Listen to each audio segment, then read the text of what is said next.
The text arrived between helping customers at my boutique. I'm leaving you and moving to Miami with my 20-year-old girlfriend. I've already emptied our joint account, haha. My hands didn't shake as I read it. My voice didn't waver as I helped Mrs. Peterson pick out a scarf. The only sign that my husband of 12 years had just nuked our marriage via text was a slight tightening around my eyes. I waited until Mrs. Peterson left her purchase wrapped in our signature silver paper before typing my response. Good luck. My name is Claire, and at 38, I just received the most callous goodbye in history. But while Mark was probably gloating over his grand exit, imagining me in tears over his betrayal, I was calmly locking up my boutique for the day.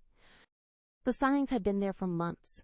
The late nights at work that never matched his paid deposits, the sudden password changes on his phone, the way he'd started going to the gym, religiously buying new clothes, trying to recapture his youth.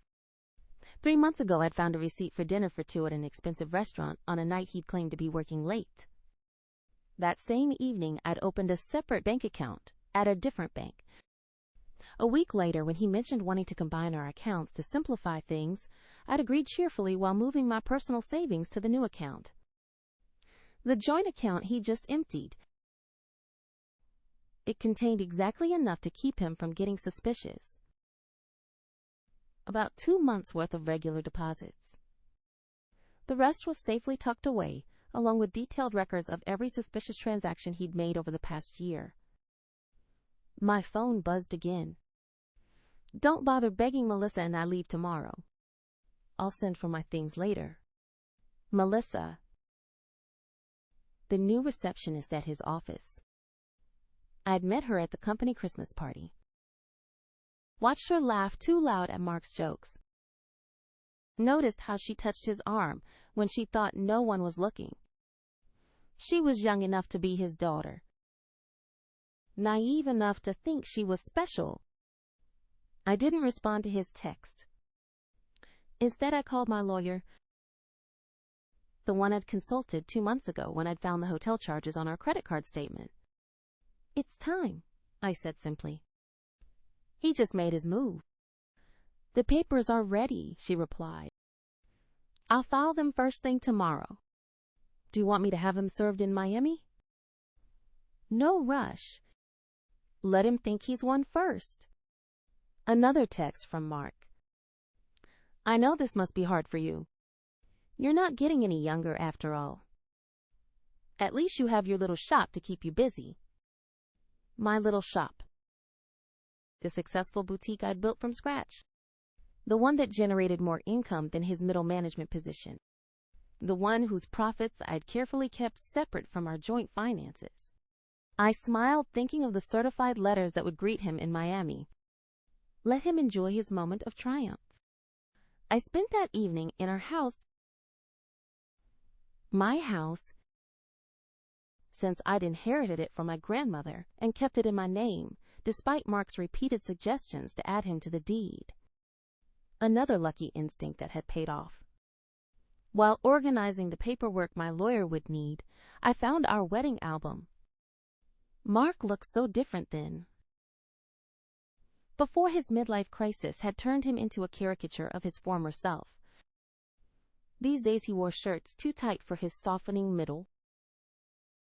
Tried too hard to connect with the 20-somethings at his office. Used slang that sounded ridiculous coming from a man of 45.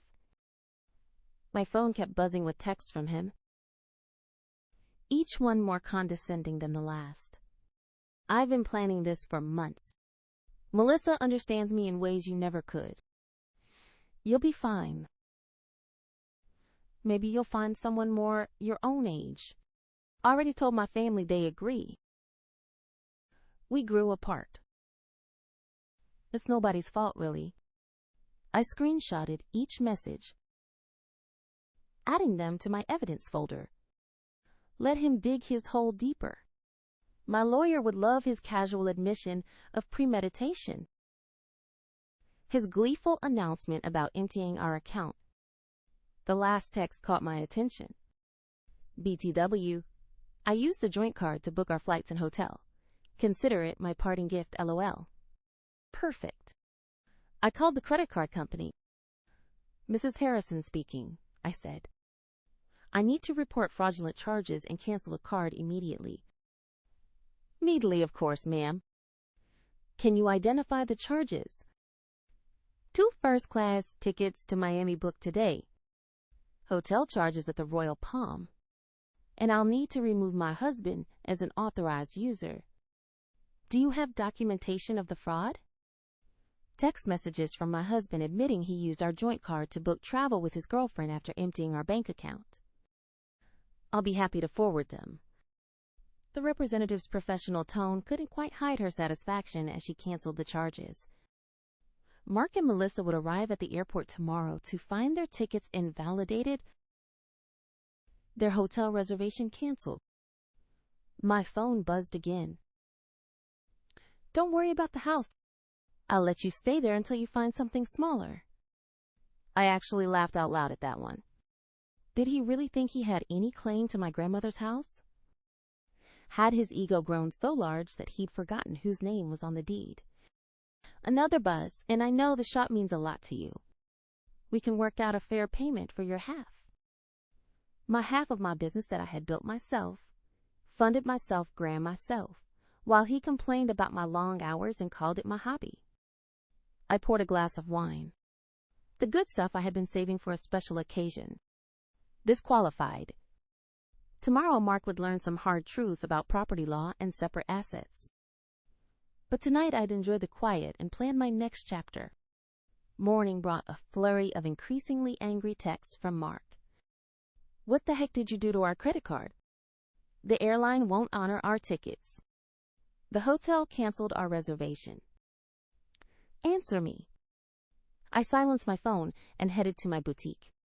Friday was always our busiest day, and I had a new shipment of designer handbags to unpack.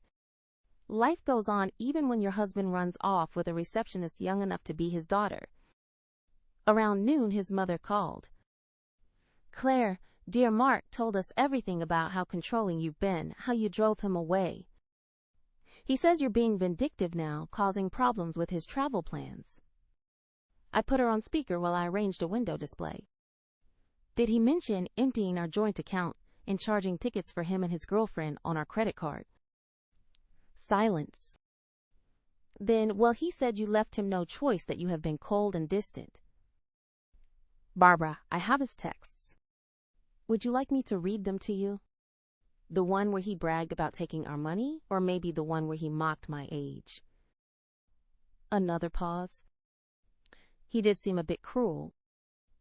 I told him that text message was inappropriate. I appreciate the call, Barbara. I have always liked you, but I think it's best if we end this conversation now. My lawyer has advised minimal contact with Mark.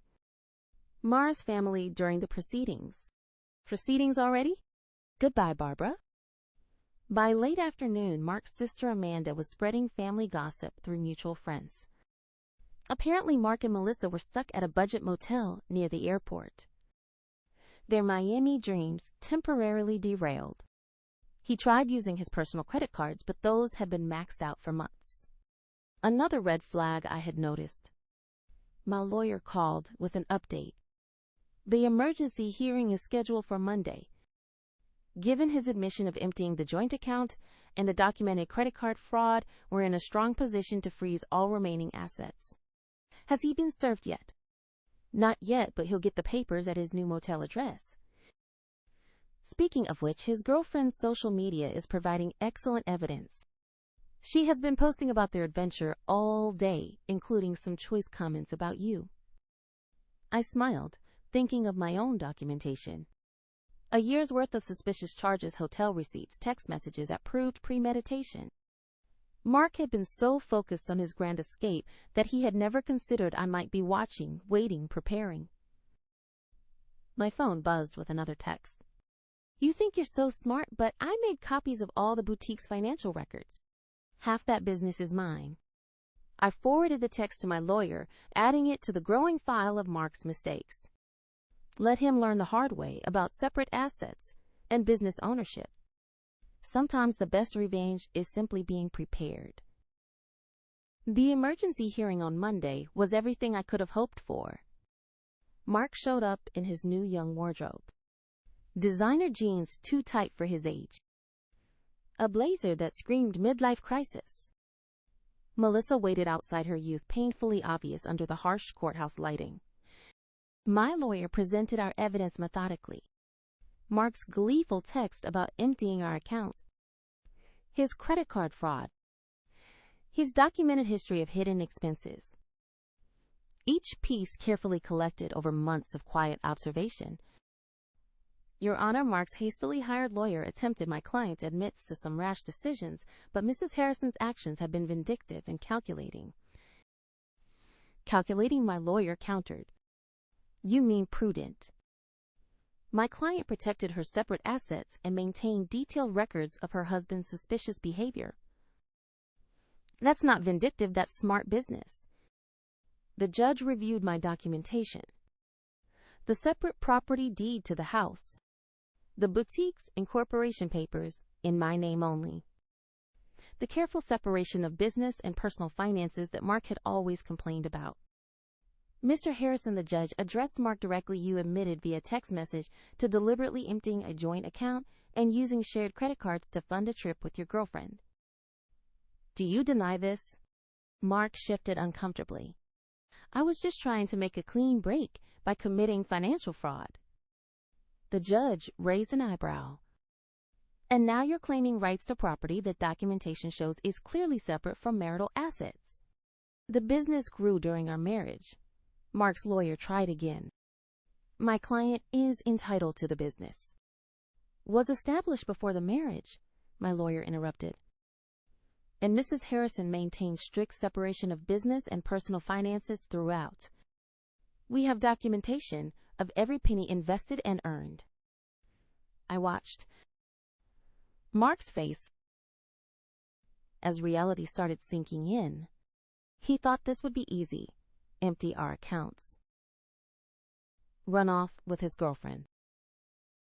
Maybe claim half my business in the divorce. He'd never bothered to understand my insistence on keeping things separate. Had mocked my careful bookkeeping as obsessive. The court finds sufficient evidence of financial misconduct, the judge announced. All shared assets are frozen pending final dissolution. Mr. Harrison is ordered to return any funds removed from joint accounts within 24 hours. But that money's gone. Mark protested. We spent it on. Then I suggest you find a way to replace it. The judge cut him off. And Mr. Harrison, the court takes a very dim view of using shared credit cards to fund adventures with paramours. Outside the courthouse, I heard Melissa asking Mark about their Miami plans. His response was lost in the sound of my heels clicking confidently across the marble floor. Heading back to the business he'd never understood or respected. The next few weeks brought a string of increasingly desperate moves from Mark. He tried claiming the boutique had been his idea. He remembered investing money in its early days. He even suggested he'd been my business partner all along. Claims quickly disproven by my meticulous records. He's getting desperate, my lawyer observed. Her girlfriend's social media shows they're staying at her studio apartment now. Apparently, living on a receptionist's salary isn't quite the glamorous escape he imagined. Mark's family started reaching out. Their tone markedly different from their initial accusations. We had no idea. His sister Amanda admitted. He told us you'd been cold, controlling, that he needed to escape. But then we saw his text, the way he bragged about taking your money. That's not the brother I thought I knew. His mother called again, this time in tears. The things he said about your age, about replacing you with someone younger. I raised him better than that. I thought I did anyway. I let their calls go to voicemail. Their support might have meant something weeks ago, but now it felt like rats deserting a sinking ship. The boutique thrived, ironically boosted by local gossip about my situation. Women started coming in specifically to show support, often leaving with far more than they'd planned to buy. My ex tried something similar. One customer confided while buying a designer handbag. Thought he'd take everything in the divorce. Men like that never expect us to be smarter than them. My phone still buzzed occasionally with texts from Mark, his tone swinging between anger and manipulation. You've ruined everything. I never meant to hurt you. You'll regret being so vindictive. Can't we work something out? That business would be nothing without my support. I forwarded each message to my lawyer without responding. Let him dig his hole deeper. Through the grapevine, I heard Melissa was having second thoughts. Apparently sharing her studio apartment with a middle-aged man who couldn't afford his own place wasn't the romantic adventure she'd imagined. The age gap that had seemed exciting during secret hotel meetings felt different in the harsh light of reality. She posted about toxic relationships and learning from mistakes yesterday. My lawyer mentioned during an update call, and removed her relationship status this morning. I almost felt sorry for Mark. Almost. But then I remembered his ha-ha after telling me he'd emptied our account. The casual cruelty of his comments about my age. The way he'd assumed I'd be helpless without him.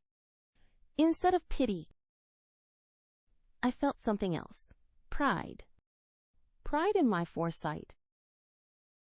In my quiet strength. In my ability to protect myself while he underestimated me. The final divorce hearing painted a very different picture from Mark's imagined triumph. Gone was his cocky attitude, replaced by barely concealed panic. Melissa was noticeably absent. She'd moved on to a coworker her own age. According to office gossip, Mark had shown up in his old clothes. The designer wardrobe apparently returned to help repay the joint account he'd emptied. His lawyer looked tired, probably from trying to find loopholes in my documented separation of assets. Your Honor, Mark's lawyer attempted one last time. Despite the separate property documentation, my client contributed to the growth of his wife's business through moral support. And moral support, my lawyer interrupted. Like these text messages belittling Mrs. Harrison's business as a little shop, or these social media posts calling it her hobby. The judge had clearly seen enough. The final settlement reflected my careful planning. I kept my house, my business, and my separate assets. Mark got his personal possessions and his car, which was worth less than he owed on it. You've destroyed me, he hissed as we left the courthouse. I'll have to move back in with my parents. No, Mark. You destroyed yourself. I just made sure you couldn't destroy me, too.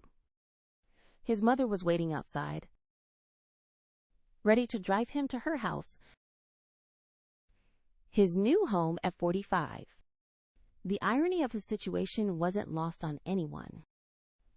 The man who'd mocked my age was now living in his childhood bedroom while I continued running my successful business. You planned this all along, he accused. You knew this would happen. No, I just paid attention. And unlike you, I understood the value of keeping good records. His mother stepped between us. That's enough, Mark, she said. You've embarrassed yourself enough already. As they walked away, I heard her start in on him. Honestly, what were you thinking? She asked. A 20-year-old emptying bank accounts, sending those horrible texts.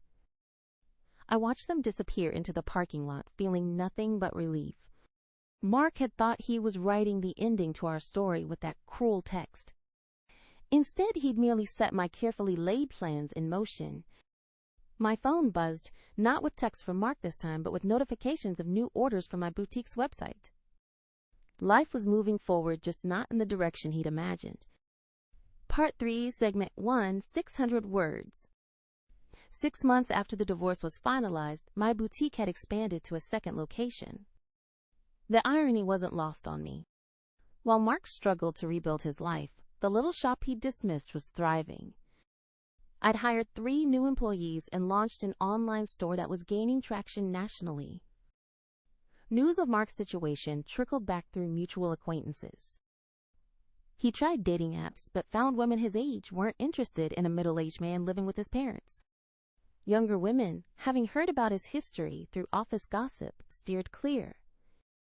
Melissa had apparently warned her friends about him sharing screenshots of his desperate attempts to win her back after she'd left. His career suffered too. The company's human resources department had launched an investigation into his relationship with a subordinate, resulting in a formal reprimand. The promotion he'd been expecting went to someone else, someone who didn't have a history of inappropriate relationships with reception staff. He tried to claim age discrimination. Amanda told me, during an unexpected visit to the boutique. Said they were punishing him for dating someone younger. Human Resources just added that complaint to his file. I was surprised to see his sister in my store, but her presence spoke volumes about how thoroughly Mark had alienated his own family. "I know we didn't support you at first," she admitted, running her fingers over a silk scarf. He played the victim so well, but watching how he handled everything, how he acted afterward, I'm ashamed we ever believed him. My lawyer kept me updated on Mark's continued attempts to challenge the divorce settlement. Each petition was denied. His claim of unfair distribution dismissed based on the evidence of his own actions. He actually tried arguing that his text about emptying the account was just a joke, she told me, laughing. The judge asked if haha made theft less illegal. The boutique's success brought unexpected validation. Local business magazines wanted to feature my story not as a scorned wife, but as a savvy businesswoman who'd protected her interests. Young entrepreneurs asked for advice about keeping business and personal finances separate. The best protection is preparation, I told one young woman who reminded me of Melissa. And always trust your instincts. Mark's mother called occasionally, usually after he'd done something particularly self-destructive. He tried online gambling, hoping for a quick fix to his financial problems. He'd gotten involved with a pyramid scheme that promised fast returns. Each attempt to recover his former lifestyle just dug him deeper into trouble. "I don't know where we went wrong with him," she sighed during one call. His father and I offered to help him get back on his feet if he'd just take responsibility for his actions, but he's still blaming everyone else, you, Melissa, his company, the judge. I listened politely but maintained my distance. Their family drama wasn't my problem anymore. My life had moved forward, filled with plans for a third boutique location and a possible expansion into luxury accessories. The only reminder of Mark's impact on my life was a framed screenshot hanging in my office. His final text before I blocked his number: "Have fun with your little shop. At least it'll keep you busy in your old age." Below it sat my latest business award, proof that sometimes the best revenge is simply succeeding on your own terms. 1 year after the divorce, I hosted a grand opening for my third boutique location. The event attracted local media, and the story they wanted to tell wasn't about my failed marriage. It was about a successful businesswoman expanding her brand. Mark's betrayal had become a mere footnote in my success story. During the event, Melissa unexpectedly walked in. She looked younger than ever, or maybe I just felt that much stronger. She shifted uncomfortably, clutching her purse like a shield. "I owe you an apology," she said quietly. "I believed everything he told me about how you were cold, controlling, how you didn't support his dreams. Then I watched him try the same manipulation tactics on me when things got tough. I continued arranging a display of designer sunglasses. Those weren't his dreams, Melissa.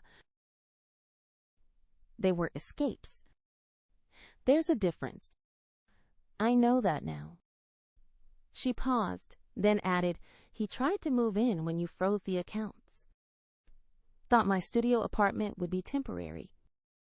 After 2 weeks of him complaining about the size of my closet and suggesting I take out a loan for a bigger place, I understood what you meant about the difference between dreams and escapes. I actually laughed at that. Let me guess, he had big plans but no way to fund them. Exactly. Everything was going to work out once his investments paid off, once he got that promotion, once his cryptocurrency definitely increased in value. She shook her head. I'm dating someone my own age now. We have student loans and a small apartment, but at least we're building something real. After she left, my assistant manager whispered, Was that the girlfriend? No, I replied that was just another woman who learned the same lesson I did. Speaking of lessons, I gestured to a young couple examining our designer handbags. Let's talk about your idea for expanding our accessories line. The boutique had become more than just a business. It was a symbol of independence, of resilience, of the power of preparation. Young entrepreneurs often sought my advice, and I always emphasized the importance of protecting their assets. Mark's mother called one last time not to discuss Mark, but to thank me. You taught our family an important lesson, she said, about enabling bad behavior, about making excuses for cruelty. Mark's still living at home, still blaming everyone else for his problems, but we're not defending him anymore. That's your legacy to our family, showing us the difference between supporting someone and enabling them. I thought about that legacy as I reviewed plans for a 4th location. Mark had intended to diminish me, to trade me in for a younger model and take half of everything I'd built. Instead, he'd inadvertently pushed me to become even stronger, more successful. My phone buzzed with a text from my lawyer. Mark filed another petition to revisit the settlement. Judge dismissed it immediately and ordered him to pay court costs. Thought you'd enjoy that. I smiled, thinking of him in his childhood bedroom, still trying to rewrite an ending that had been determined the moment he underestimated me. Sometimes the best revenge isn't about getting even. It's about getting better. 2 years after Mark's cruel text message, I received an invitation to speak at a women's business conference. The topic wasn't divorce or betrayal. It was about building and protecting a successful business. My story had evolved from cautionary tale to inspiration. During the Q&A session, a woman asked about keeping business and personal finances separate. My husband says I'm being paranoid that marriage means sharing everything. My ex-husband said the same thing I replied, right up until he tried to claim half my business in our divorce. Trust your instincts. Protection isn't paranoia. The boutique chain had grown to 5 locations, each more successful than the last. The little shop Mark had moved now employed 30 people and had been featured in several national magazines. Through mutual friends, I heard Mark had finally moved out of his parents' house into a small apartment above a garage. He'd had to take a lower-paying job after his former company downsized, eliminating his position during restructuring. His dating profile still listed him as young at heart, though his profile photo was clearly outdated. Melissa, ironically, had become a regular customer at my original boutique location. She had earned her business degree and started her own social media consulting company.